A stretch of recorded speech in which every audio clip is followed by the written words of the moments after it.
आला आला प्राणी जन्मासी आला, झाला झाला वाढला थोर झाला, केला केला व्याप ही सर्व केला, गेला गेला बापुडा व्यर्थ गेला.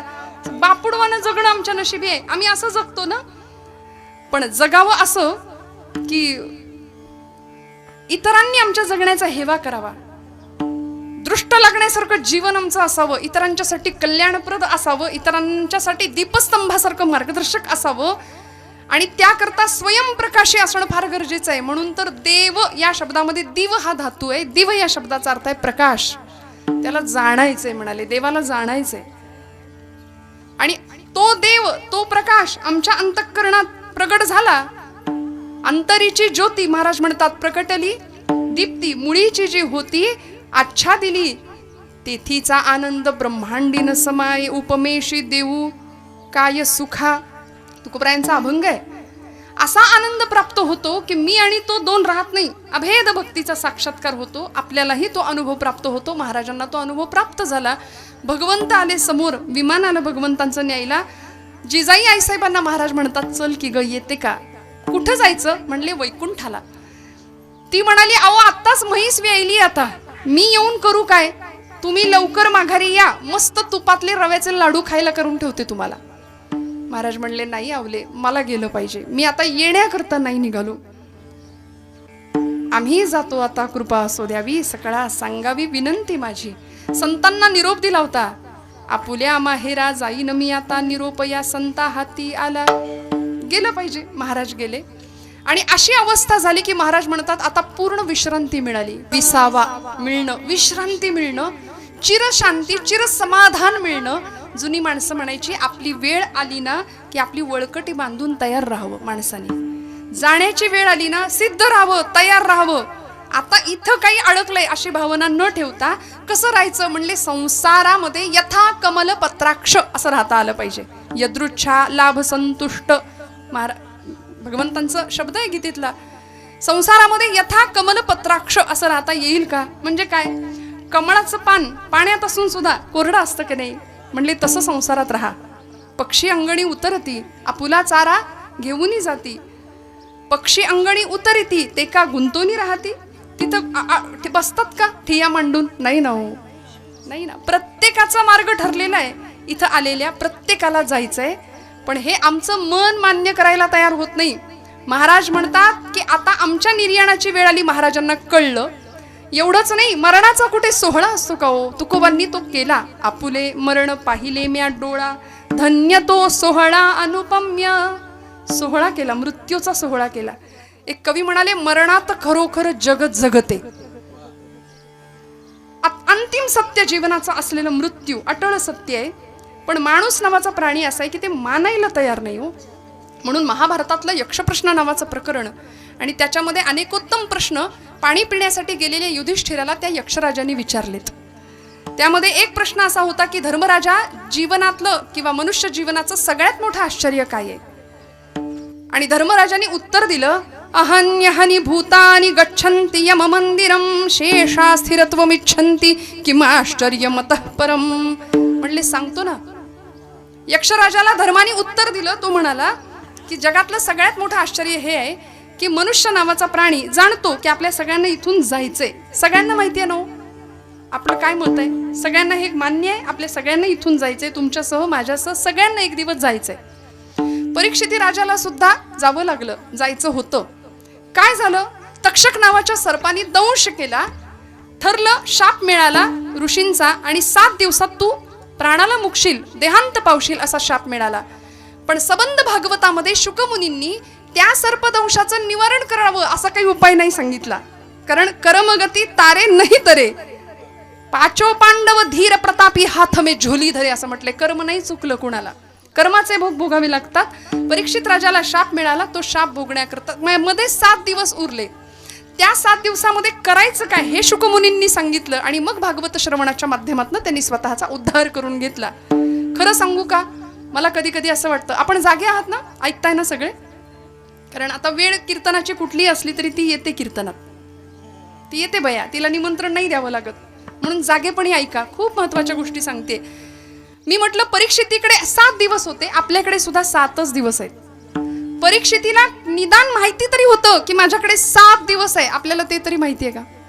खरं सांगा. 7 दिवस आहे, सोमवार ते रविवार. यापैकी एक दिवस ठरलेला आहे आपला सुद्धा.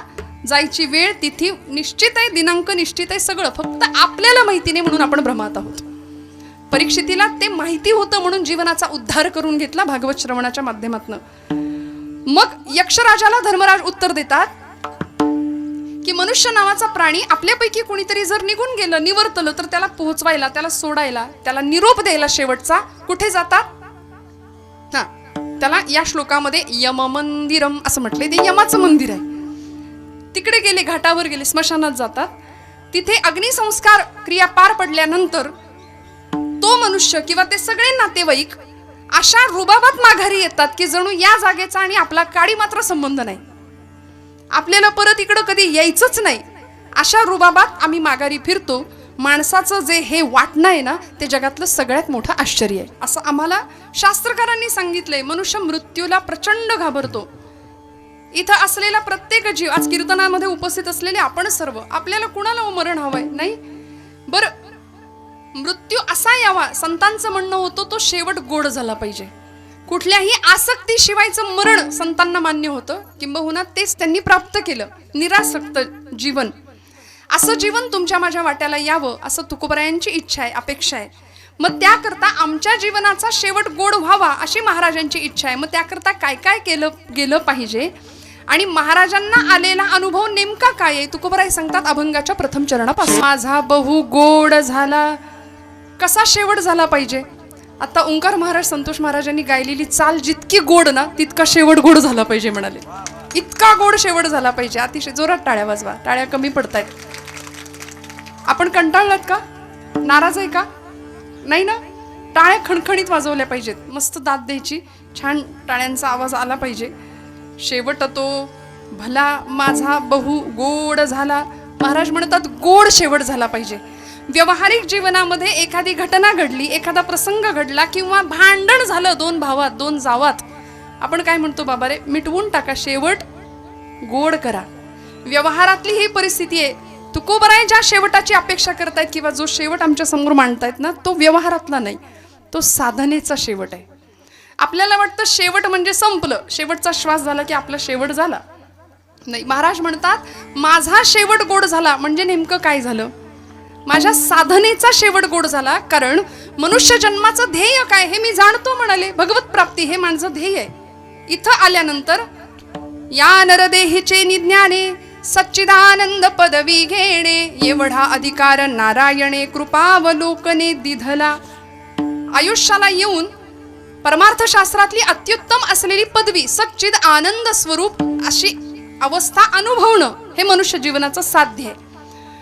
साक्षात भगवत स्वरूप होणं. मग त्या साध्याला मी पोहोचलो आणि माझं साधन संपलं. साधनाचा शेवट गोड झाला म्हणजे काय? मला साध्याची प्राप्ती झाली, मला भगवंत मिळाला. तुकोबरायांचा हा अनुभव आहे. म्हणून महाराज म्हणतात तुका म्हणे मुक्ती परिणिली नोवरी. एक काळ असा होता, साधकावस्थेमध्ये महाराज म्हणायचे नलगे मुक्ती धनसंपदा संत संग देई सदा, हे चिदान देगा देवा तुझा विसर न व्हावा. पण या अवस्थेला पोहोचल्यानंतर भगवंत प्राप्त झाला आणि महाराज म्हणतात की शेवट गोड झाला. शेवट तो भला माझा बहु गोड झाला. आपल्याला वाटतं का आपला शेवट गोड व्हावा? कधी होणार? आपण जर आयुष्यभर वख वख वख वख केली आधुनिक सुखाच्या साधनांनी, संसारामध्ये गुरफटलो, संसरती इति संसारः ही संसाराची व्याख्या आहे. मग पुन्हा पुन्हा पुन्हा पुन्हा पुन्हा पुन्हा या भवचक्रामध्ये आम्ही असे गुंततोय की एखाद्या कमलकोशामध्ये तो भ्रमर अडकतो बघा, निष्क्रिय होतो. वर्णन केलं भर्तृहरींनी, रात्रीची वेळ त्या सरोवरामध्ये एक भुंगा शिरला आणि भलं मोठं ते कमळाचं फूल फुललेलं. संध्याकाळच्या वेळी बरोबर त्या फुललेल्या कमळामध्ये तो भुंगा गेला आणि संध्याकाळच्या वेळेला सूर्यास्त झाला म्हणून सूर्यास्ताच्या नियमानुसार, निसर्गाच्या नियमानुसार सूर्यास्ताला ते कमळ मिटलं. मिटलेल्या कमळामध्ये तो भुंगा अडकून बसला, नवे गुदमरायला लागला.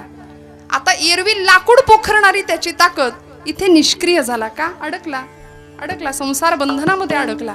त्याचा परिणाम असा झाला की तो गुदमरायला लागला, पण पाकळी कातरेना. ते पाकळी कातरून बाहेर यायची तयारी नाही.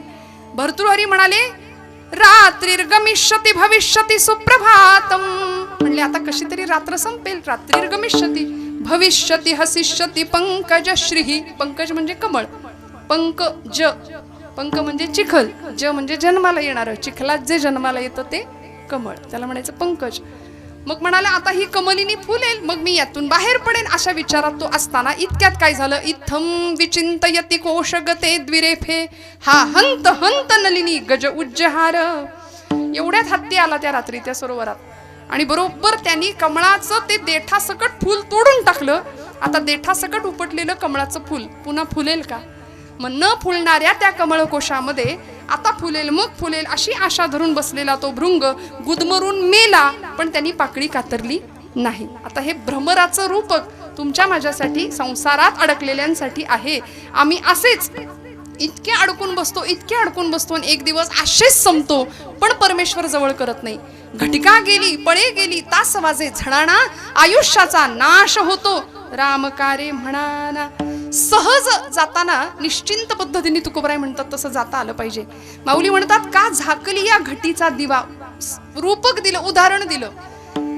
पेटत्या दिव्यावरती जर पात्र झाकलं तर तो दिवा कधी विझला, कसा विझला आपल्याला कळतही नाही, सहज विझून जातो. तसं आमचं जीवन समाधानाने सहज काळाच्या पडद्याआड निघून जावं, निरासक्त भावनेने निघून जावं. आणि याची काळजी परमेश्वर घेतो बरं का. आयुष्यभर ज्यांनी भगवंताचं सतत ध्यान केलंय की नाही, सतत ध्यान, सतत नामस्मरण. अहो येता जाता उठत बसता कार्य करता, सदा देता घेता वदनी वदता ग्रास गिळता. प्रत्येक वेळी भगवंताचं नामस्मरण करणाऱ्याची काळजी देव घेतो. कशी. तुलसीदासजी म्हणतात ओठ कंठ चले नहीं जिव्हा रटे नारा, ओठ कंठ चले नहीं जिव्हा रटे नारा, राम हमारा जप करे हम बैठे आराम, कबीरा हम बैठे आराम, कबीरा हम बैठे आराम. कबीरांचा दोहा आहे हा. ओठ कंठ चले नाही. काय अवस्था होते शेवट देहाची अवस्था काय होते. गलित गात्र झालेला देह उठलेलं बसवत नाही, बसलेलं उठवत नाही. अशा वेळी मुखाने नाम सुद्धा भगवंताचं नीट घेता येत नाही. जिव्हा रटे ना राम. परिणाम असा होतो राम हमारा जप करे हम बैठे आराम. तेव्हा देव आमचं स्मरण ठेवतो. शास्त्रकार म्हणाले यदि वातादि दोषेण मत भक्तांमाम हि विस्मरेत. जर शारीरिक आधी व्याधींमुळे माझा भक्ताला माझं विस्मरण झालं, परिणाम काय होतो. अहम स्मरामि तम भक्तम ददामि च पराम गती. मी माझ्या भक्ताला लक्षात ठेवतो म्हणाले, मी माझ्या भक्ताचं स्मरण करतो. त्यामुळे आपल्या आयुष्याचा सुद्धा शेवट जर व्हायचा असेल ना तर तो गोडच झाला पाहिजे ही अपेक्षा. आमचं असं असतं देहाला आम्ही मी समजून बसलो. तुकोबराय म्हणतात माझा शेवट गोड झाला म्हणजे काय, माझी देहबुद्धी नष्ट झाली, संपली. कारण जिला आम्ही देहबुद्धी म्हणतो ना त्या बुद्धीनी असा निश्चय केलाय की मी म्हणजेच देह आहे, मी म्हणजेच देह आहे. पण देह म्हणजे मी नाही, त्या देहामध्ये असलेला मी कुणीतरी वेगळा आहे. माझं घर आपण म्हणतो की नाही, माझी गाडी, गाडी म्हणजे मी आहे का, घर म्हणजे मी आहे का, नाही. तसा माझा देह ज्यावेळी आपण म्हणतो ना त्या देहामध्ये असणारा मी कुणीतरी वेगळा आहे. आणि तो मी कोण आहे, तो मी काय म्हणतो. आत्मषटकामध्ये आचार्य म्हणाले अहम निर्विकल्पो. आपण म्हणतो मी म्हणजे देह, तो मी म्हणतो आतमध्ये जो मी आहे ना आमच्या, तो आहे म्हणून सगळं चाललंय बरं का. तो एकदा गेला की माणसं म्हणतात उचला, आता 4 माणसं लागतात खांदेकरी, उचला म्हणतात. तो आहे आतमध्ये चैतन्य रूपानी, ऊर्जा रूपानी, तिची शक्ती आहे आतमध्ये. म्हणून हा देह सगळा चालतोय, बोलतोय, वावरतोय, सगळे व्याप करतोय. पण हा मी निघून गेल्यानंतर या देहाला काही शिल्लक अर्थ राहत नाही. मग तो मी कोण आहे नेमका, तो मी म्हणतोय तरी काय. आचार्य निर्वाण षटकात म्हणतात अहम निर्विकल्पो निराकार रूपो. तो मी स्वतःची ओळख सांगतोय. विभुर्व्याप्य सर्वत्र सर्वेंद्रियाणि न मुक्तिर्न बंध सदा मे समत्वम. चिदानंद रूप शिवोहम शिवोहम. न मे मृत्यु शंका न मे जाति भेद.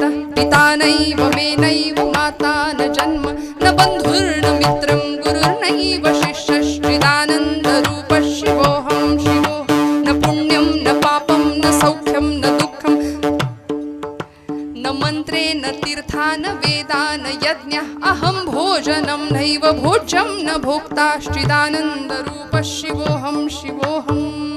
आम्ही म्हणतो देह म्हणजे मी नाही, पण त्या देहामध्ये असणारा तो मी आहे ना, तो म्हणतो मी तो आहे. कळतंय का? फार गोंधळ नाही ना.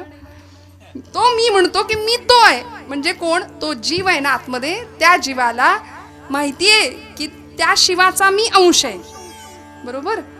पण आम्हाला त्याचा विसर पडला, आमच्या बुद्धीला त्याचा विसर पडला. बुद्धीने हा निश्चय केला की मी म्हणजेच देह आहे, मी म्हणजेच देह आहे. म्हणून देहावर होणाऱ्या देहाच्या दृष्टीने सगळे भोग आम्ही घेतो, पण आतमधलं जे आत्मतत्व आहे ना ते संतांनी जाणलं. माऊली म्हणतात जीवीची या जीवा प्रेम भावाची या भावा तुझ वाचुनी केशवा अनु नावडे. त्या जीवातला जो जीव आहे ना तो माऊलींनी ओळखला आणि त्या जीवाला लळा लागला. कुणाचा? म्हणले त्या शिवाचा. मग जीवाचं शिवाशी असलेलं तादात्म्य म्हणजे दोघांची भेट झाली. जिथून आला जीव तिथे जाऊन मिळाला. नदी कुठून येते? नदीचा उगम. नदी जिथून येते तिथून तिथेच जाऊन मिळते ना. नदी सागराला जाऊन मिळते. तर तसा नदीचं मूळ स्थान समुद्रच आहे, सागरच आहे. त्यामुळे ती गंगा किंवा ती नदी जाऊन मिळते मूळ स्वरूपाशी. तसा हा जीव मिळाला पाहिजे त्या शिवाशी, ही अपेक्षा संतांची आहे. आणि मग अशा पद्धतीने जर आम्हाला अनुभव प्राप्त झाला तर आमचा शेवट गोड झाला, असं तुकोबरायांचं म्हणणं आहे. पण आम्ही या जगालाच सर्वस्व मानून बसलोय. जग या शब्दाचा अर्थच असा आहे. ज म्हणजे जन्मणे आणि ग म्हणजे गमन करणे, येणं आणि जाणं. येरझार झाला सफल व्यापार तुकोबराय म्हणतात ना, त्यांची सरली येरझार. येणं जाणं हे जे सतत चाललंय, पुनरपि जननम पुनरपि मरणम वासांसी जीर्णानि यथा विहाय नवानि गृह्णाति नरोपराणि. जैसे जीर्ण वस्त्र सांडीजे मग नूतन वेढीजे, या न्यायाने जुना कपडा टाकून द्यावा, नवीन घालावा. तसा हा देह, तो आत्मा नवीन देह स्वीकारतो, जुना देह टाकून देतो. पण आम्हाला या देहावर इतकं प्रेम आहे, इतकी आसक्ती आहे, त्यामुळे आमचा शेवट गोड होत नाही.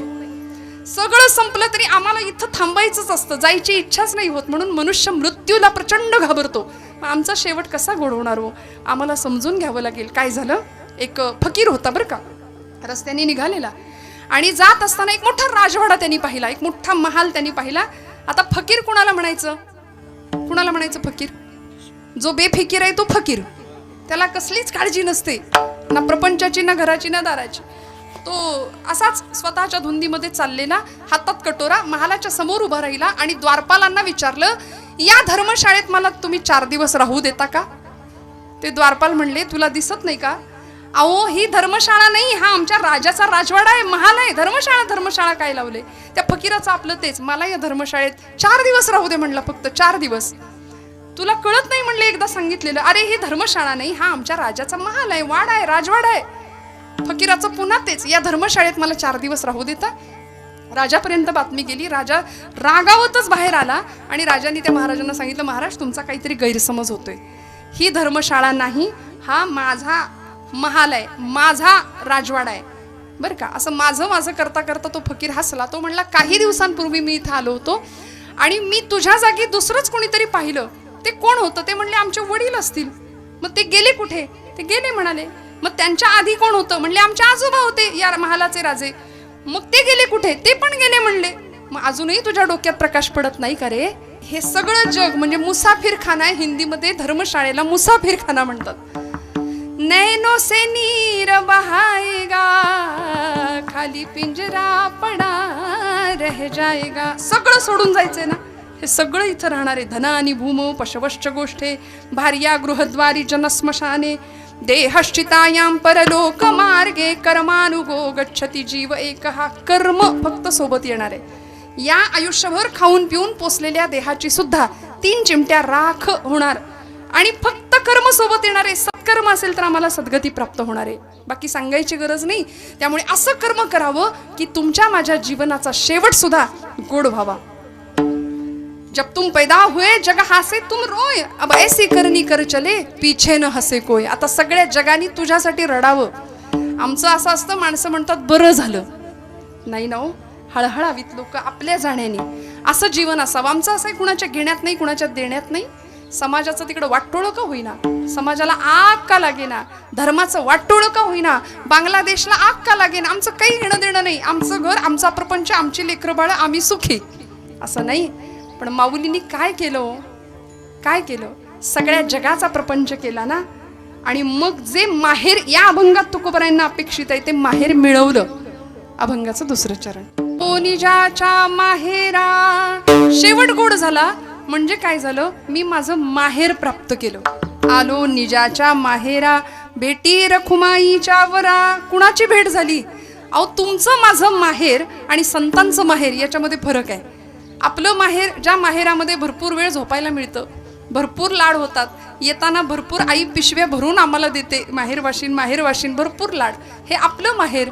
पण संतांचं माहेर, माझे माहेर पंढरी, जनाबाई म्हणतात ना, आहे भिवरेच्या तिरी. बाप आणि आई माझी विठ्ठल रखुमाई, माझे माहेर पंढरी. कोण आहे होती ते?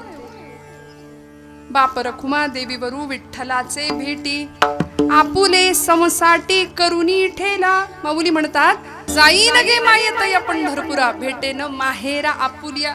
सगळ्या संतांनी ठामपणे सांगितलं आमचं माहेर आहे ते. बाप आणि आई माझी विठ्ठल रखुमाई. मी काय करीन, क्षेम देईन, सगळं सांगेन मी इथं येऊन काय काय केलं, हा संसार कसा केला. आणि हे सगळं जग म्हणजे हा संसार होता ना. माऊली म्हणतात, जाईन गे मायेत या पंढरपुरा, भेटेन माहेरा आपुलिया. अहो आपलं जरी माहेर व्यवहारातलं, त्या माहेराच्या दिशेने आपली पावलं चालायला लागली. एखाद्या माहेर वाशनीला, सासूर वाशनीला विचारा की ती माहेराला जाताना काय मनातल्या भावना असतात. आणि आज ज्यांचं पुण्यस्मरण आहे, आमच्या चांदगुडे आईंचं, मुलीचं आणि माहेराचं नातं काय असतं. आई निघून गेल्यानंतर त्या मुलीचं आपलं असं माहेरामध्ये काय उरतं, हे त्या आई नसलेल्या एखाद्या मुलीला विचारावं, एखाद्या मुलाला विचारावं की छत्र हरवून जाणं काय असतं. मग व्यवहारातलं हे माहेर, सगळ्या संतांनी, सगळ्या कवींनी या माहेरावर काव्य रचली, अभंग रचले. हे माहेर असं आहे, निजाच्या माहेर हा शब्द वापरला ना तुकोबरायांनी. निजाच्या माहेरा, निज माहेर म्हणजे माझं माहेर, संतांचं माहेर. निज धाम गमन ज्याला म्हणतो ना, परमात्म्याचं धाम प्राप्त होणं म्हणजे माहेर प्राप्त होणं.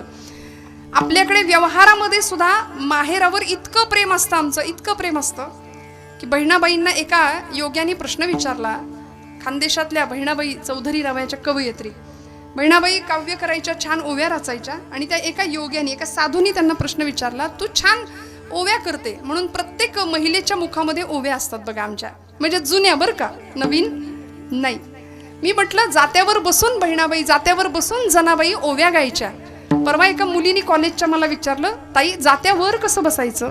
म्हटलं बाई जात्यावर नसतं बसायचं, जात्याच्या शेजारी बसायचं, खुंटा हाताला घ्यायचा, मस्त पाय पसरायचा आणि खणखणीत आवाजात ओवी गायची. म्हणे जात्यावर कशी म्हणायची ओवी, जातं कुठं आहे. म्हणलं मिक्सरवर म्हण. उत्तम, पूर्वजांचं शहाणपण आम्हाला वापरता यावं, कुठेही ओवी गायली तरी चालते. आणि इतकी ओवी सुंदर असायची बहिणाबाईंची, माहेरच्या ओव्या. तो योगी म्हणायचा, तो साधू म्हणतो बहिणाबाईंना की तू ओव्या रचते, सासरचं जातं असतं आणि ओव्या गाते माहेरच्या. हा किती सुंदर गोष्ट आहे बघा ना. जातं सासरचं, राहते सासरी, पीठ दळतंय सासरचं आणि ओव्या मात्र माहेरच्या. बहिणाबाईंनी फार सुंदर सांगितलं, ऐक नीट मी सांगते. बहिणाबाई म्हणतात, देरे देरे योग्या ध्यान, ऐक नीट मी सांगते, लेकीच्या माहेरासाठी माय सासरी नांदते. लेकीला माहेर मिळावं म्हणून माय सासरी नांदते. हे माहेरपण आहे, हे माहेराचं नातं आहे. माहेरचा वारा सुद्धा आम्हाला प्रिय असतो म्हणतात ना. त्यामुळे या संसार रूपी सासर, हे सासर आहे. इथं मला का ठेवलंयस, आता माझी तुझी गाठ पडली पाहिजे म्हणून ओढ लागली माहेराची. आलो निजाच्या माहेरा. आणि ही माहेराची वाट कशी आहे माहितीये का, अत्यंत सुखरूप आहे, अत्यंत श्रेयस आहे, आनंद देणारी आहे, जवळीचं नीट सुखरूप म्हणाले. त्यामुळं तर त्या माहेराला जाण्याकरता सकल संतांनी ती वाट धरली. ऊन नाही, थंडी नाही, वारा नाही, पाऊस नाही, सगळे पोहोचतात पंढरपूरला आषाढीला, कार्तिकीला. माऊलींकडे सगळे जातो आम्ही. जगामध्ये लक्षात ठेवावं, ज्याला माय नाही, बाप नाही, त्याला अनाथांची माय असलेली, ती इंद्रायणीच्या काठी असलेली सगळ्या जगाची माय विश्वमाऊली ज्ञानोबा आहेत बरं का. ज्याला आई वडील आता नाही आहेत, आई वडील गेले असं असतं ना, त्यांनी तिथे मस्तक टेकवावं. आणि ती जगाची माय आहे, माझी माऊली म्हणून कडकडून मिठी मारतो की नाही आपण समाधीला, डोळ्यातनं अश्रुधारा वाहतात, आमचं हृदय हेलवून जातं नुसतं माऊली म्हटलं तरी. कारण विश्वाचे आर्त माझ्या मनी प्रकाशाले, अवघेची झाले देह ब्रह्म, अशी अवस्था आहे. ज्ञानोबांचं आमच्या महाराष्ट्रामध्ये असणं हे महाराष्ट्र सारस्वताला मिळालेलं खूप मोठं दान आहे. ज्ञानोबांची ज्ञानेश्वरी असू दे, तुकोबांची गाथा असू दे, या सगळ्यांनी आमचं मन मनगट आणि मेंदू असा बळकट करून आमच्या मनाची मशागत केली आहे, सतत जागं ठेवण्याचं काम केलं ना हो. त्यामुळे तुकोबाराय म्हणतात, या पद्धतीने जर आम्ही चाललो तर गुंता पटणार नाही. न पडेची कोठे गुंता, कोठे काही तेणेची पंथे चालव जाता. या मार्गावरून जर आम्ही चाललो तर आयुष्य सरळ होईल, सुलभ होईल, सुकर होईल, छान पुढे निघून जाईल. आणि मग आयुष्याचा शेवट गोड झाल्याशिवाय राहणार नाही.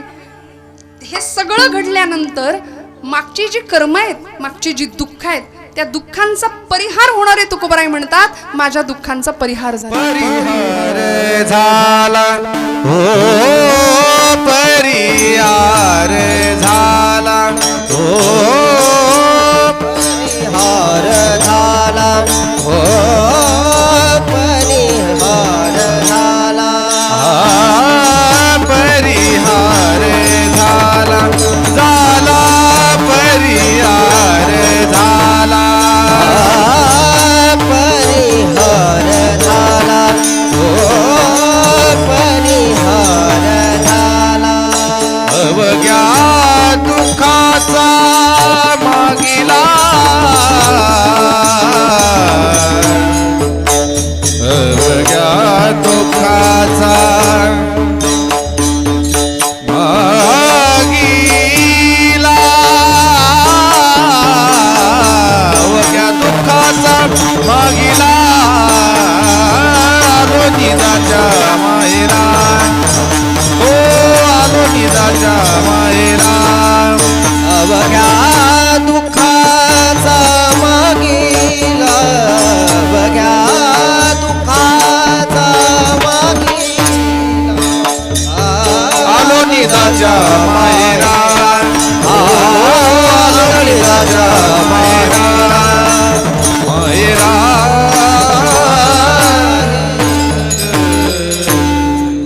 परिहार झाला अवघ्या दुःखाचा मागिला, आलो निजाच्या माहेरा, भेटी रखुमाईच्या वरा. पांडुरंग परमात्मा प्राप्त झाला, परिणाम असा झाला, माहेर प्राप्त झालं, निजधाम मिळालं. आणि आता सगळी कर्म संपली, दुःख संपली, मागची जी जी दुःख होती त्या दुःखांचा परिहार झाला. किंबहुना जे दुःख किंवा जे सुख मी मानत होतो ते सुख दुःख नव्हतंच, मुळी तो सुखाचा आणि दुःखाचा भास होता हे मला कळलं. म्हणजे परिहार झाला अवघ्या दुःखाचा मागीला. आम्ही भ्रमात राहतो फार बरं का. जे सुख आम्ही अनुभवतोय असं आम्हाला वाटतं ते सुख नाही, तो सुखाचा भास आहे. सुखाचं नाणं उचला, मागच्या बाजूला दुःखाचा काटा असतोच. सुख सुख म्हणत आहे, दुःख ठाकून आले, येणारच आहे दुःख. सुखामागून दुःख, सुखामागून दुःख. आम्ही प्रपंचामध्ये सतत सुखाची अपेक्षा करतो, पण ते सुखही संपलं, ते दुःखही संपलं आणि त्याच्या पलीकडे आम्ही गेलो. परिहार झाला अवघ्या दुःखाचा मागीला. मग असा जर आमच्या आयुष्यामध्ये प्रसंग किंवा अनुभव यायचा असेल तर आम्ही काय केलं पाहिजे? आमची भक्ती अशी पराकुटीची गेली पाहिजे. अध्यात्मशास्त्रामध्ये 4 मुक्तींचं वर्णन केलं ना, सलोकता, स्वरूपता, समीपता आणि सायुज्यता. साक्षात परमेश्वर प्राप्त होणं. रामायणामध्ये असलेलं स्त्री चरित्र, माता शबरी भगवंताशी इतकी अनन्यगतिकपणाने वाट पाहिली, तिष्ठत राहिल्या आणि शबरी आईंच्या समोर, मातांच्या समोर ज्यावेळी भगवान परमात्मा तिथं बसलेले आहेत समोर आले, त्यावेळी भावजागृती झाली. डोळ्यातनं घळघळ घळघळ अश्रुधारा वाहतात. आणि काय आयुष्याचा शेवट, किती तिष्ठत, किती वाट बघत राहावं. देहाची अशी अवस्था झाली होती की कावळे आणि गिधड शरीराचं मांस लचकेत तोडून नेत होते. अस्थिपंजर झालेला देह. वयाच्या 96व्या वर्षापर्यंत शबरी आईनी वाट पाहिली आहे रामांची. किती वाट आपण वाट पाहत नाही एवढी, इतकी वाट पाहावी. आणि मग प्रभू आल्यानंतर अत्यंत भावविभोर होऊन शबरी आईनी काय आणलं? द्रोणामध्ये बोरं आणली. प्रत्येक बोर उष्ट करून दिलं. परवा एक कथा मी अशी शाळेत ही सांगितली बरं का. त्या शाळेतल्या मुलांनी मला नंतर येऊन प्रश्न विचारला, ताई किती अनहायजेनिक म्हणाले, अशी उष्टी बोरं, म्हणजे हे सगळं अनहायजीन आहे ना, असं उष्ट कुणाला कुणी कुणाचं खातं का म्हणाले. अशी उष्टी बोरं. त्याची आई शेजारी होती. त्याच्या आईसमोर त्याच्या आईला एक प्रश्न विचारला. म्हटलं बरं का हो, हे बाळ तुमचं जेव्हा लहान होतं याचा प्रश्न आहे की हे सगळं अनहायजीन आहे, लाळ सगळी मिसळलेली, असं उष्टर आम्हाला कसं काय शबरीने दिलं, हे काहीतरी सांगता म्हणाले तुम्ही, असं कुठं असतं का. या मुलांच्या प्रश्नांना उत्तर आम्हाला देता आली पाहिजेत. त्या आईला म्हटलं की तुम्ही ते बाळ तुमचं अगदी तानं होतं, अगदी लहान होता तेव्हा तुम्ही त्याला दूध पाजलं चमच्याने, तुम्ही त्याला छान छान मऊ मऊ डाळ तांदळाची, भाताची, रव्याची पेज पाजली. ती पेज थेट चमचा घेतला आणि त्याच्या तोंडात गरम गरम कोंबला का हो? नाही ना. पहिल्यांदा चाखून बघितला नाही का, ते कितपत थंड आहे, कितपत गार आहे, आणि मग त्याच्या मुखात घातली ना. आई अशी असते हो. शबरी मातेनी प्रत्येक बोर चाखून बघितलं आईच्या अंतःकरणाने. आणि कितीतरी वर्ष माझ्यासाठी तिष्ठत असलेली आई, त्या आईची उष्टी बोरं माझा राम आवडीने सेवन करतो, आवडीने सेवन करतो. आमच्याही दुःखांचा परिहार व्हावा असं वाटत असेल ना, तर असा राम समोर येऊन उभा ठाकावा असं वाटत असेल. अलीकडच्या अनेक संतांच्या समोर राम उभा राहिला. देवानी प्रत्यक्ष सगुण दर्शन दिलं. आमच्या समोर का नाही येत? कारण आम्ही इतके अडकलो याच्यामध्ये की आम्हाला देवासाठी वेळ नाही. बाकी सगळं आम्ही करतो पण देवासाठी वेळ देत नाही. देवाकडून सगळं मागतो पण देव मागत नाही. संतांनी देवाला मागितलं. इतरांच्या साठी कल्याणप्रद राहील. आमच्या फार तक्रारी असतात की नाही, याच्यात काही नाही, त्याच्यात काही नाही. आम्ही खूप तक्रारी करतो, खूप तक्रारी करतो. अनेक प्रकारची संकट आमच्याकडे आहेत. अहो, संकट कुणाला नाही, सगळ्यांना नाही. रात्रंदिन आम्हा युद्धाचा प्रसंग, अंतर्बाह्य जग आणि मन. पण हे सगळं असताना समाजाला धरून राहणं, कुटुंबाला धरून राहणं. मी नेहमी असं सांगते की पूर्वीची माणसं मनानी गरीब होती, मनाची श्रीमंती होती, पैशानी गरीब होती असली तरी सुद्धा. पैशाची गरिबी होती माणसांकडे पण मनाची फार श्रीमंती होती हो. माणसांना विचारत होती. अध्यात्म होतं जीवनामध्ये, जीवनाला पाया होता अध्यात्माचा, बेसमेंट होता अध्यात्माचं. आज ते हरवलं. पायाच चुकीचा ठरलाय आमचा. सांगणारं कुणी नाही. येथ वडील जे जे करीती तया नाम धर्म ठेवीती ना. मग पूर्वीचा काळ असा होता की आईला विचारणारं मूल होतं. आज वर्षश्राद्ध का करायचं, कशाला करायचं, नाही केलं तरी चालतंय असं म्हणणारी सुद्धा काही परंपरा पिढी आहे बरं का समाजामध्ये. नाही करत ही सगळी विधिकर्म. पण आज चांदगुडे परिवाराला मी मुद्दाम धन्यवाद यासाठी देईन की आईचं श्राद्ध करण्याची इच्छा झाली. आणि ते असं नाही एवढ्या मोठ्या स्वरूपामध्ये त्यांनी घाट घातलाय म्हणून त्यांना विशेष धन्यवाद द्यायचे. सुपुत्र आपण का म्हणतो, कुपुत्रो जायते क्वचिदपि, पण कुमाता न भवती कदा. आणि एका मातेचं स्मरण करणं, मातेचा गौरव करणं हे आमचं भाग्य आहे, भाग्याचं लक्षण आहे. सुपुत्र त्यालाच म्हणावं की आपण वंशाचा दिवा म्हणतो बघा. सुपुत्राला काय म्हणतो? कुलदीपक असा शब्द आहे, वंशाचा दिवा. का हो? कारण दिव्याशी त्याची तुलना केली सुभाषितकारांनी. पात्रम न तापयती नैव मलम प्रसूते. दिव्याचं जे पात्र असतं ना त्याची, दिव्याची आणि कुलदीपकाची तुलना केली. पात्रम न तापयती नैव मलम प्रसूते स्नेहम न संहरती नैव गुणान क्षिणोती द्रव्यावसान समये चलताम न धत्ते सत्पुत्र एव कुल सदमणी कोपी दीपहा म्हणाले. दिव्याचं जे पात्र असतं, चांगला दिवा कशाला म्हणायचं? उत्तम दिवा कुठला असतो की जो बाहेरून तापत नाही. बाहेरून तापत नाही, त्याचा धातू उत्तम असला की तो बाहेरून तापत नाही. पात्रम न तापयती, तसा हा दिवा सुद्धा ताप न देणारा असावा. आई वडिलांना, समाजाला, कुटुंबाला आपण दिवा म्हणतो, मग तो तापदायक नसला पाहिजे. असा सुपुत्र असावा जो आईचं पित्याचं ऋण फेडेल. नव्हे, देहाचं जोडे, चामड्याचे जोडे जरी करून घातले आईबापांच्या पायामध्ये तरी ते फिटत नाही ना ऋण. त्यामुळे हे ऋण कधीच पिटू शकत नाही. या माध्यमातून आई वडिलांच्या जवळ राहणं, त्यांच्या सहवासात राहणं आणि त्यांच्याविषयी कृतज्ञता व्यक्त करणं हे धर्मशास्त्राचं, हे मानवी जीवनाचं इप्सित आहे. म्हणाले पात्रम न तापयती नैव मलम प्रसूते. दिवा, चांगला दिवा कुठला असतो? जो काजळी धरत नाही. तसा म्हणाला हा दिवा सुद्धा, ज्याला आपण वंशाचा दिवा म्हणतो, कुलदीपक म्हणतो, हा सुद्धा इतरांना त्रासदायक नसला पाहिजे. द्रव्यावसान समये चलताम न धत्ते. आई वडिलांचं जवळचं सगळं संपलं, द्रव्य, किंवा आई वडिलांना वृद्धाश्रमात टाकणारा आजचा सुपुत्र, आजचा पुत्र, सुपुत्र कसं म्हणावं त्याला, तो कुपुत्रच आपण समाजामध्ये पाहतो. आणि आज परिस्थिती अशी खचाखच भरलेत वृद्धाश्रम. श्रोते हो, खचाखच भरलेत. ज्यांना लहानाचं मोठं केलं, तर हाताच्या फोडासारखं वाढवलं, मोठं केलं, रक्ताचं पाणी केलं. त्या पोरांना बघण्यासाठी तडफडतायत ते. मोठमोठ्या साहेबांची मुलं आहेत तिथं. आणि अजून सांगेन, हिंदू धर्मातल्याच लोकांचे जास्त आई वडील वृद्धाश्रमात आहेत. बाकीच्या धर्मियांकडे बघा, त्यांच्या आई वडिलांचं त्यांना ओझं नाही होत. ते सांभाळतात, खूप प्रेम करतात. आपल्यालाच का असं होतं? काय झालंय आमच्या हिंदू धर्मियांना? का आम्ही आमचं सांभाळत नाही? का आम्ही आमची श्रीमंती लक्षात घेत नाही? काय असतं आईचं अंतःकरण? किती प्रेमाने सांभाळते आपल्या लेकराला. धाक द्यावा तो सुद्धा असा. त्या आईला लहान मूल दंगा करत असेल, कुठे झाडू, कुठे केरसुनी, आणि इकडे ती चप्पल, तिला चप्पल माहिती नसते. 15 मिनिटं ती चप्पल शोधते, पण तिला माहिती नसतं असं नाही. त्याच आईला घरातली एखादी वस्तू रात्रीच्या अंधकारात शोधायला सांगा, ती एका मिनिटात शोधून तुम्हाला देईल. पण तिला चप्पल किंवा ती किरसुणी सापडत नसते असं नाही. तिला मारायचंच नसतं, तिला फक्त धाक दाखवायचं असतं. म्हणून तर ती म्हणते, जा मेल्या तिकडं, उन्हात काय मरतो, घरात येऊन मर. ही आई आहे. प्रचंड प्रेम मातेचं. त्यामुळे आईचं जाणं दुःखदायक आहे बरं का. आईचं जाणं दुःखदायक आहे. मी म्हणत होते ना की आईवर प्रेम करणारा समाज, पित्यावर प्रेम करणारा समाज, माता पित्यांच्या ऋणात राहणारा समाज पूर्वीच्या काळी होता. कारण मनाची श्रीमंती होती. पैशाची श्रीमंती आज आम्ही पाहतो, पण मनाची श्रीमंती अशी होती.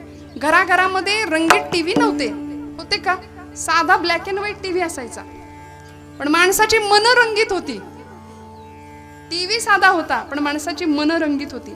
साध्या टीव्हीवर सुद्धा इतका आनंद होता. आता हातामध्ये रिमोट आहे, पण 1 सेकंद आमचं पोर टीव्हीवरचं एक दृश्य सरळ 1 सेकंद बघू शकत नाही सलग. सतत बटणं दाबतोय तो. मनाची अविचल मन आहे, अत्यंत चंचल मन आहे. प्रचंड द्विधा अवस्था आहे. शांत बसायला तयार नाही कुणी. कीर्तनात सुद्धा 2 तासात 1.5 तासात किती प्रकारे मांड्या बदलल्या, आपण आसनं बदलली बघा. आपलं नाही सांगत आहे मी, आपली मन स्थिर नाही आहेत ना. मनाची अवस्था अशी आहे. मग मन स्थिर व्हावं, आमचं मन समृद्ध व्हावं आणि भगवंताकडे धाव घ्यावी त्या मनाने, ही संतांची अपेक्षा आहे. आणि हे सगळं जेव्हा आम्ही करू, तेव्हा आमच्याही दुःखांचा परिहार झाल्याशिवाय राहणार नाही. विठोबा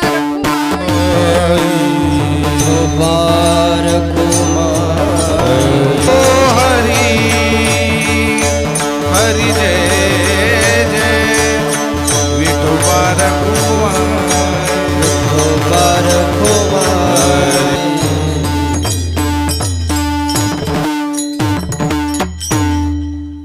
शेवट तो भला माझा बहु गोड झाला. आलो निजाच्या माहेरा भेटी रखुमाईच्या वरा.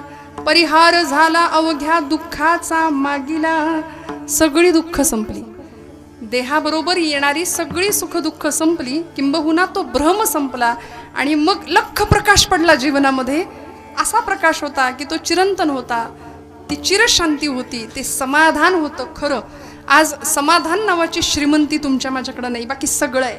घरामध्ये सगळं आहे की नाही सांगा. मी नेहमी म्हणते, माणसं बसायला जागा नाही एवढं फर्निचरनी घर भरलंय.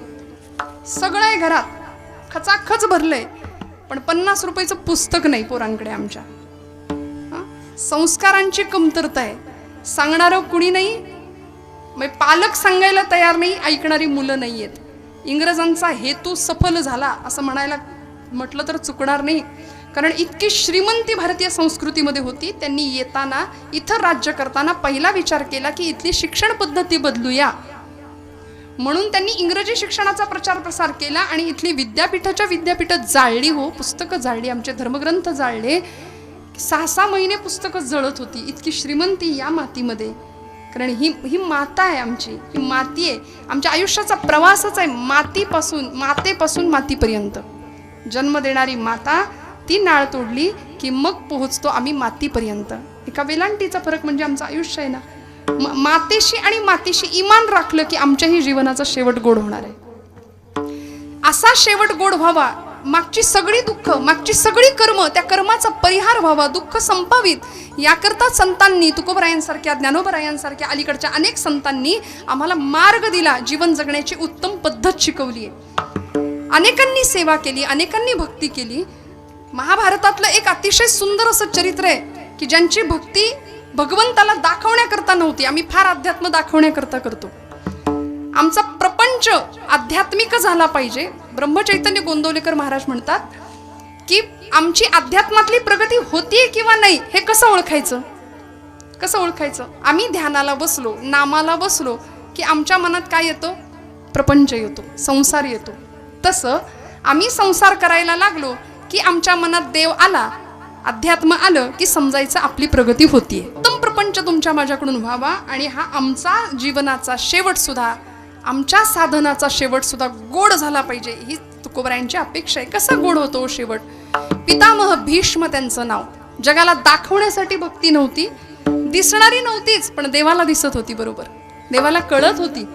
म्हणून तर कुरुक्षेत्रावर शरपंजरी पडलेले भीष्म पितामह. त्याही आधी भगवान गोपाल कृष्णांनी, भीष्मांनी प्रतिज्ञा घेतली ना, निष्पांडवी पृथ्वी करेन म्हणून.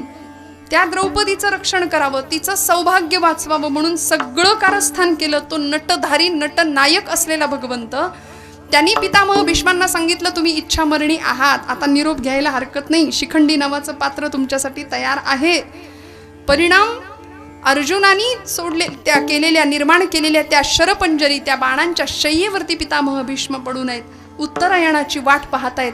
6 महिने मुखानी भगवंताचं नाम आणि डोळ्यांनी भगवंतांचं रूप पाहावं एवढी अपेक्षा व्यक्त केली. यस्य स्मरण मात्रेण काय होतं? जन्म संसार बंधनात विमुच्यते नमस्तस्मै विष्णवे प्रभ विष्णवे. नमः समस्त भूतानां आदिभूताय भूभृते अनेक रूप रूपाय विष्णवे प्रभ विष्णवे. विष्णू सहस्रनामाची रचना, मुखातनं सहस्त्र नाम भगवंतांचं येतंय, डोळ्यांना त्याचंच ध्यान दिसतंय. आणि ही मागणी, ही इच्छा पितामह भीष्म करतात या प्रसंगामध्ये. भगवंत म्हणाले ना, तुम्हाला काय हवंय बोला. पितामह भीष्म म्हणले, मला काहीच नको. आयुष्यभर हस्तिनापूरच्या त्या सिंहासनाशी एकनिष्ठ राहिलो, आता शेवट असा व्हावा, आता शेवट खऱ्या अर्थी गोड व्हावा देवा. डोळ्यांना तू दिसावा, मुखांनी तुझं नाम यावं.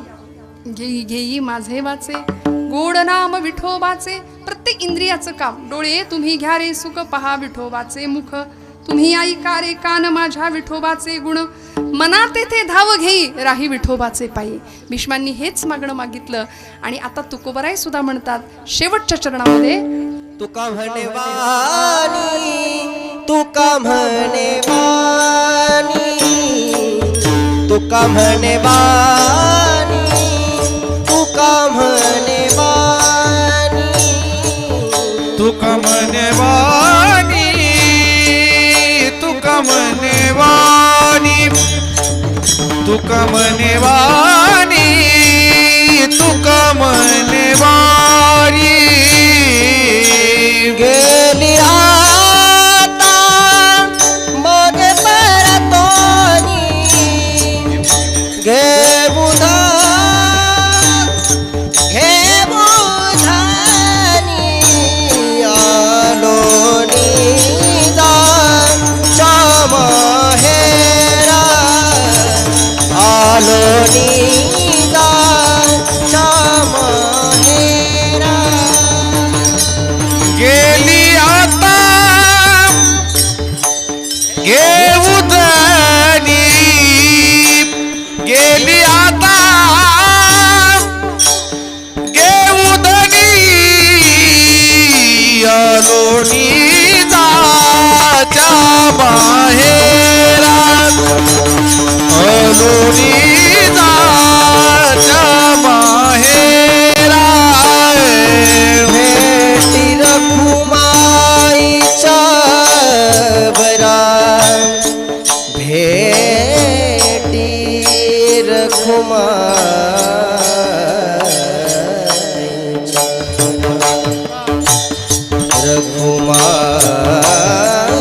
रखुमाईच्या बरा.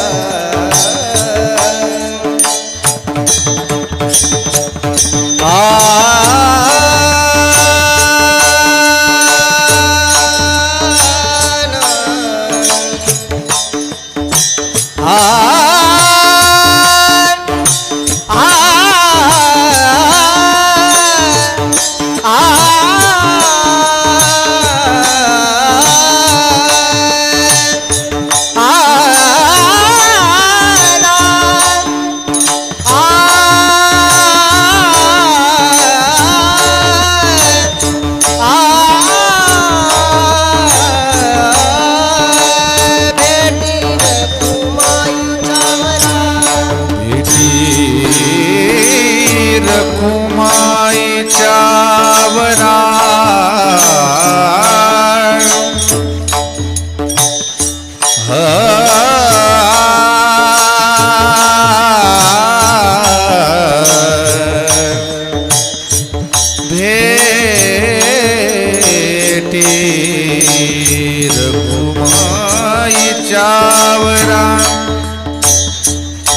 भेटी रखुमायेच्या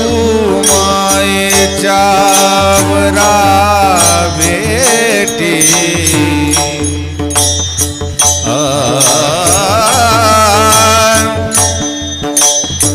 भेटी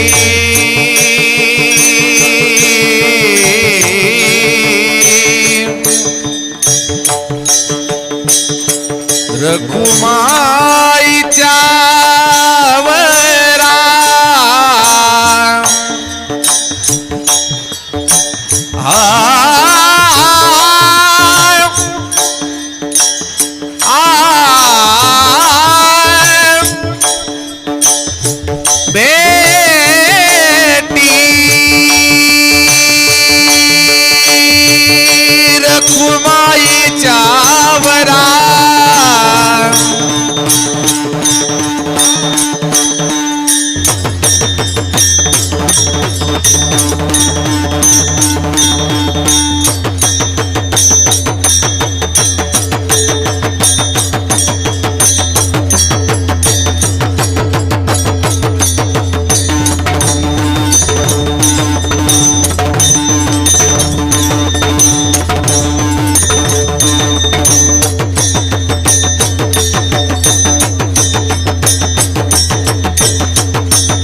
बेटी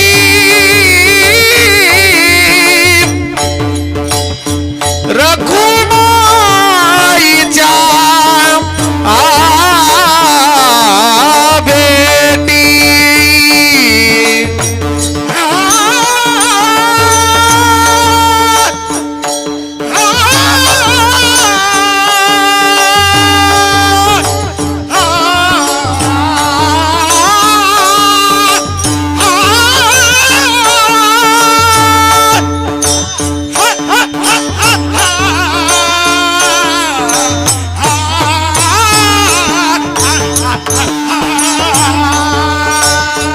बेटी रखुमाईच्या आलो निजाच्या माहेरा आलो निजाच्या माहेरा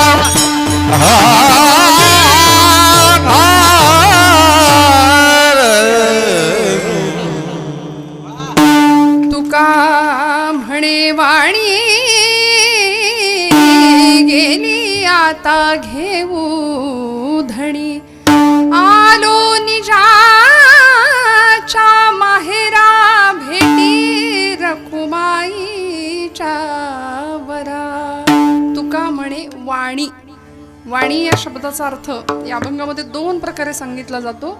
वाणी म्हणजे वानवा. आता कुठलीच वानवा नाही, आता कुठलीच उणीव नाही, आता कुठलीच कमतरता नाही. परिपूर्ण अवस्थेला गेल्यानंतर काही नाही ना, कमतरता नाही, जीवन पूर्णत्वाला जातं. पूर्ण ब्रह्म आहे आणि ते पूर्ण ब्रह्म प्राप्त झाल्यानंतर जीवही पूर्ण अवस्थेला प्राप्त होतो. म्हणून महाराज म्हणले आता कुठलीच कमतरता नाही, आता उणीव नाही शिल्लक राहिली.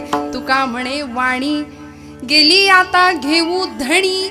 धणी असा शब्द वापरला, धनी नाही. धनी म्हणजे आपण म्हणतो मालक या अर्थी, तसा अर्थ इथे नाहीये. धणी म्हणजे इच्छा.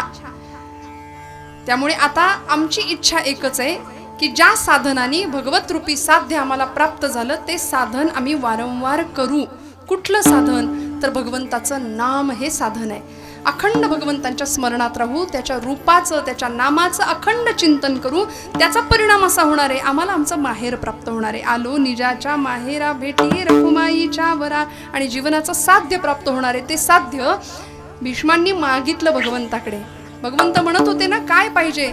भीष्माचार्य सांगत होते,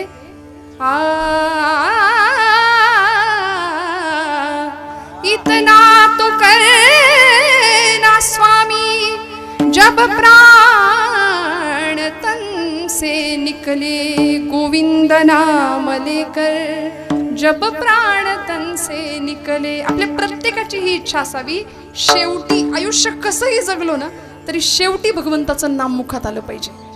आणि ते येण्याकरता ते असं तसं येणार नाही, शेवटी संसारच आठवेल. मग त्याकरता आयुष्यभर देवाचं स्मरण ठेवलं तर शेवटी सुद्धा भगवंतच आठवेल. पीतांबरी कसी हो छवि मन में जो बसी हो, होठों पे कुछ हंसी हो जब प्राण तन से निकले.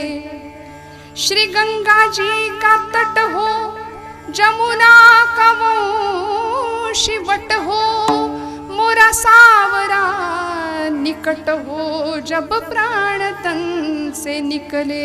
हे परमेश्वरा, उस वक्त जल्दी आना, राधे को साथ लाना, नहीं शाम भूल जाना जब प्राण तन से निकले. तुम्हाला मला प्रत्येकाला आयुष्याच्या शेवटी असं मागणं भगवंताकडे मागता आलं पाहिजे की देवा आता कशाचीच उणीव नाही, तूच मिळालास ना. सर्व सुखाचे आगर असलेला पांडुरंग जर प्राप्त झाला तर आता या नश्वर सुखाचं करायचं काय? काहीच गरज नाही, काहीच अपेक्षा नाही. त्यामुळे निरासक्त आणि निष्काम प्रेम भगवंतावरती आयुष्यभर करूया. मनातली अंतःकरणातली नीतियुक्त भावना स्वच्छ ठेवूया. अंतःकरणाची शुद्धता जपण्याचा प्रयत्न करूया. कुणाशीही द्वेष नको, ईर्ष्या नको, मत्सर नको. तुका म्हणे कशाला मत्सर पाहिजे? एका देहाचे अवयव सुख दुःख जीव भोग पावे, कोण्याही जीवाचा न घडो मत्सर. वरम सर्वेश्वर पूजनाचे. आणि आईचं पुण्यस्मरण जसं आज आपण करतोय ना तसं प्रत्येकाने आपल्या माता पित्यांचा आदर करूया. मला असं वाटतं आपण खूप मोठे होतो, खूप शिकतो, पण ज्यांनी आपल्याला मोठं केलंय ना त्यांना विसरतो.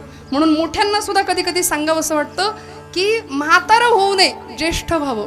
कारण म्हातारपण आधार शोधतं आणि ज्येष्ठत्व आधार देतं. खूप सल्ले आम्ही इतरांना देऊ शकतो, असं ज्येष्ठत्व समाजाच्या केंद्रस्थानी. म्हणून घरामध्ये मोठी माणसं असणं फार गरजेचं असतं. फार विस्कळीत होत नाही घर. कुटुंब व्यवस्था उत्तम राहायची असेल तर घरातली माता पिता असणं गरजेचं आहे. पण आता बायोडेटातच अशी अपेक्षा मांडली जाते, आई वडील नको.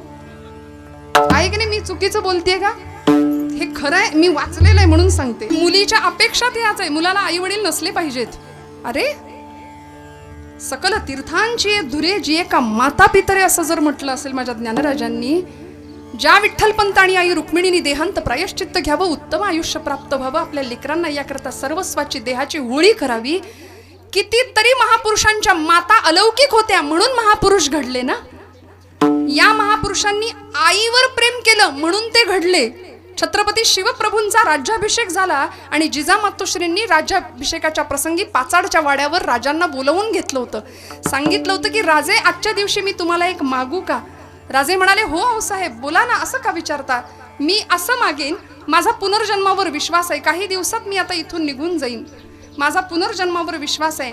मला जर पुन्हा जन्म मिळाला तर राजे माझी एक विनंती आहे आपणाला, आपण माझ्या पोटी पुन्हा एकदा जन्माला याल का?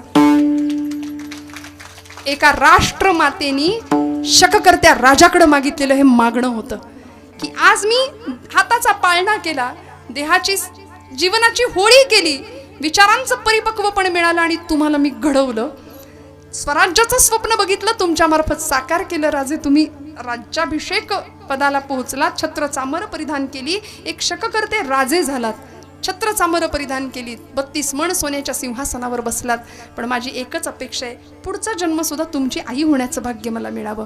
असं प्रत्येक आईला वाटावं, प्रत्येक लेकराला वाटावं की अशी आई मला मिळू द्या. त्यामुळे आई कितीही अडाणी असू दे, कितीही अशिक्षित असू दे, कधीच म्हणायचं नाही. माझ्या तरुण भावंडांना मी नेहमी सांगते, आपल्या आईला अडाणी कधीच म्हणू नका. ती 4 पुस्तकं कमी शिकली असेल पण अनुभवांचं अख्खं विद्यापीठ तिच्या रूपाने आपल्या घरात नांदत असतं, आपल्या घरात वावरत असतं. त्यामुळे आईला अशिक्षित आणि अडाणी म्हणण्याचं कधीच धाडस करायचं नाही. माधव जुलियन मराठी साहित्याला मिळालेलं खूप मोठं वरदान, काय वर्णन केलं. प्रेम स्वरूप आई, वात्सल्य सिंधू आई, बोलाव तुझं आता मी कोणत्या उपायी, वक्षी तुझ्यास परी हे केव्हा स्थिरेल डोके, देईल शांत वाया रुचपंद मंद झोके, घे जन्म तू फिरोनी येईन मीही पोटी, खोटी ठरवून देवा ही आस एक मोठी. आई पुन्हा जन्माला यायचं तुझ्या कुशीमध्ये, तुझा सहवास अनुभवायचा. मला असं वाटतं आपल्या प्रत्येकाच्या घरामध्ये आपण मोठे झाल्यानंतर, आपण शिकून सवरून आपल्या मार्गाला लागल्यानंतर प्रत्येकाच्या घरामध्ये मागे म्हातारे आई वडील आहेत.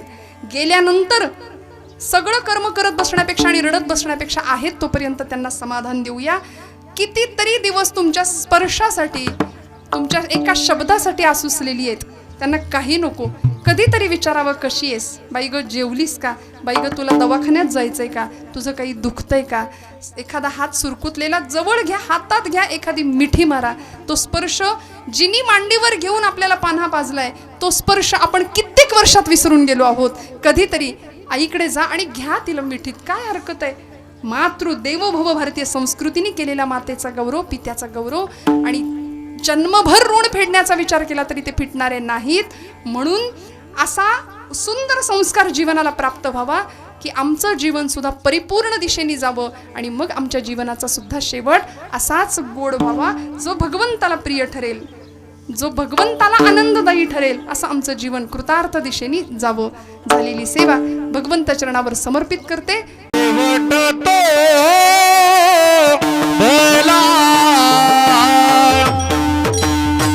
शेवट तो भला, शेवट तो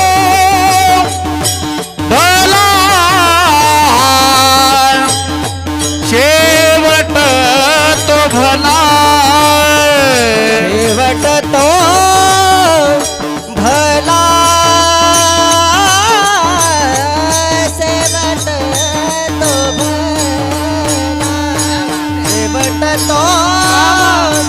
भला, शेवट तो भला,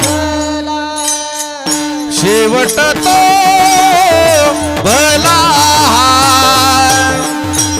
शेवट तो भला, शेवट तो भला, शेवट तो भला, शेवट तो भला,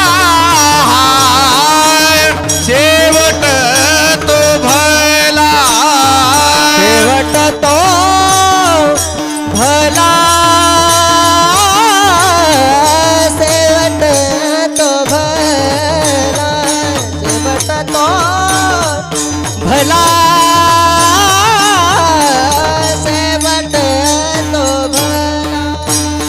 माझा बहु गोड झाला, माझा बहु गोड झाला, माझा बहु गोड झाला, माझा बहु गोड झाला, माझा बहु गोड झाला, माझा बहु गोड झाला, माझा बहु गोड झाला, माझा बहु गोड झाला. आलो निजाच्या माहेरा, आलो निजाच्या माहेरा, आलो निजाच्या माहेरा, आलो निजाच्या माहेरा, आलो निजाच्या माहेरा,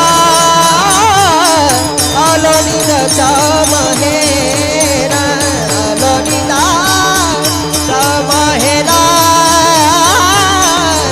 आलो निजाच्या माहेरा. हो शेवट तो भला, माझा बहु गोड झाला, माझा बहु गोड झाला, माझा बहु गोड झाला, ओ शेवट तो भला, माझा बहु गोड झाला, माझा बहु गोड झाला, माझा बहु गोड झाला. गोड झाला, शेवट तो भला. आलो निजाच्या माहेरा, आलो निजाच्या माहेरा, आलो निजाच्या माहेरा, आलो निजाच्या माहेरा,